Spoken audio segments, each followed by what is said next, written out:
ವಿದ್ಯಾರ್ಥಿಗಳಿಗೆ 2 ಮಾತು ಹೇಳಿ ನನ್ನ ಮಾತನ್ನು ಮುಗಿಸ್ಲಿಕ್ಕೆ ಪ್ರಯತ್ನ ಪಡ್ತೀನಿ. ಮೊದಲನೇ ಮಾತು ಏನಂತ ಹೇಳಿದರೆ, ಜೀವನ ವಿದ್ಯಾ ಅನ್ನುವಂಥ ಈ ಶಿಬಿರದಲ್ಲಿ ನೀವು ಭಾಗವಹಿಸಿದ್ದೀರಿ, ನಿಮ್ಮ ಅನಿಸಿಕೆಗಳನ್ನು ಕೇಳಿಸ್ಕೊಂಡಿದ್ದೇನೆ. ಜೀವನ ಅನ್ನೋದು ಒಂದು ಪರಮಾತ್ಮ ಕೊಟ್ಟಂಥ ವರ. ಪ್ರತಿಯೊಬ್ಬರಿಗೂ ಒಂದು ಜೀವನ ಅಂತಿದೆ. ಆ ಜೀವನವನ್ನು ನಾವು ಹೇಗೆ ಕಟ್ಟಿಕೊಳ್ತೇವೆ ಅನ್ನೋದಕ್ಕೆ ಅದು ನಮ್ಮಲ್ಲಿರುವಂಥ ಒಂದು ಆತ್ಮಸ್ಥೈರ್ಯ, ಜೊತೆಗೆ ಅವಕಾಶಗಳನ್ನು ಉಪಯೋಗಿಸ್ಕೊಳ್ಳುವಂಥ ಒಂದು ಒಳ್ಳೆಯ ಗುಣ ಬೇಕು ನಮಗೆ. ಈಗ ಇಲ್ಲಿ ಬಂದಿರುವಂಥ 236 ಮಕ್ಕಳು ಅಥವಾ ಎಷ್ಟು ಜನ ಇದ್ದೀರಿ ನೀವು, 240 ಮಕ್ಕಳು ಏನಿದ್ದೀರಿ, ಎಷ್ಟೋ ಜನ ಈ ಕಾರ್ಯಕ್ರಮಕ್ಕೆ ಬರಬೇಕು ಬರಬಾರ್ದು ಅನ್ನೋ ದ್ವಂದ್ವದಲ್ಲಿದ್ದವರು ಇವತ್ತು ನೀವು ಹೇಳ್ಕೊಂಡಿದ್ದೀರಿ ನಮ್ಮ ಅನುಭವ ಏನು ಅಂತ. ಅಂದರೆ ಬಂದ ದಿವಸಕ್ಕೂ ಇವತ್ತು ವಾಪಸ್ ಹೋಗೋ ದಿವಸಕ್ಕೂ ನಿಮ್ಮ ಜೀವನದಲ್ಲಾಗಿರುವಂಥ ಏನು ಬದಲಾವಣೆ ಇದೆ ಅದು ಅದ್ಭುತವಾದಂಥದ್ದು. ಇದನ್ನು ನೀವು ಯಾವುದೇ ಪುಸ್ತಕದಿಂದ ಯಾವುದೇ ಒಂದು ಪಠ್ಯಕ್ರಮದಿಂದ ಕಲೀಲಿಕ್ಕೆ ಸಾಧ್ಯ ಇಲ್ಲ, ಮತ್ತು ಇಷ್ಟು ಕಡಿಮೆ ಸಮಯದಲ್ಲಿ ಖಂಡಿತ ಸಾಧ್ಯ ಇಲ್ಲ.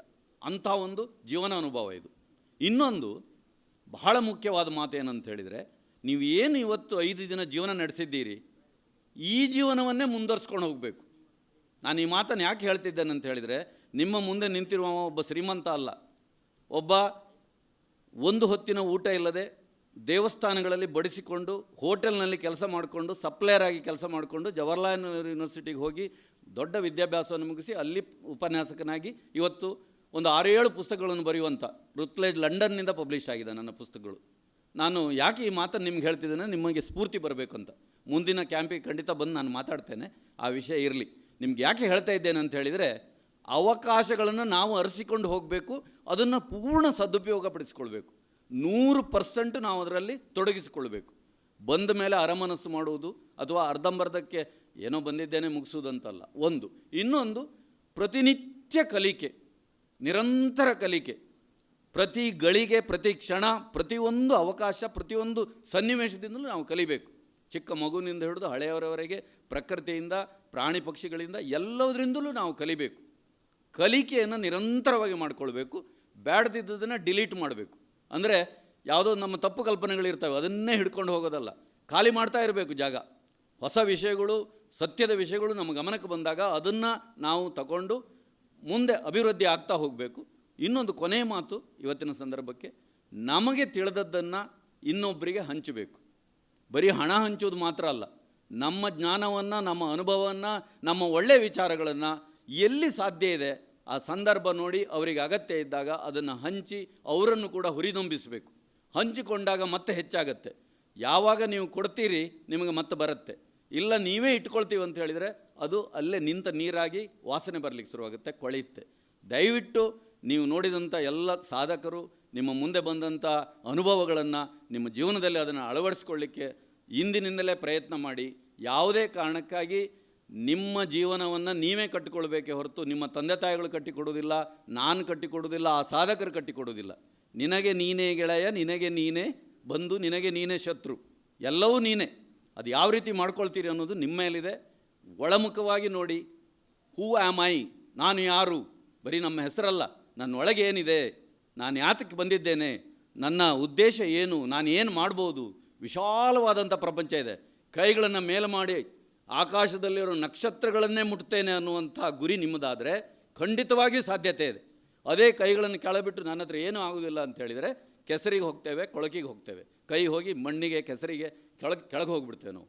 ಸದಾ ಸಿದ್ಧರಾಗಿರಿ, ಅವಕಾಶಗಳನ್ನು ಹುಡುಕ್ತಾ ಇರಿ. ಬಂದ ಅವಕಾಶಗಳನ್ನು ಕಳೆದುಕೊಳ್ಬೇಡಿ.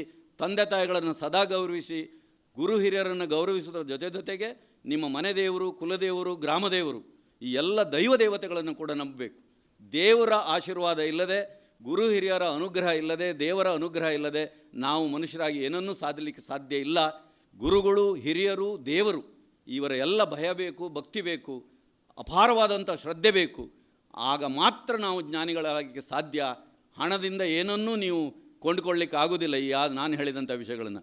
ಮೌಲ್ಯದ ವಿಚಾರದಲ್ಲಿ ಕೊನೆಯ ಮಾತು, ಪ್ರೀತಿ, ವಿಶ್ವಾಸ, ಗೌರವ, ಪರಸ್ಪರರನ್ನು ಗೌರವಿಸುವಂಥದ್ದು, ಪ್ರೀತಿಯಿಂದ ನೋಡುವಂಥದ್ದು.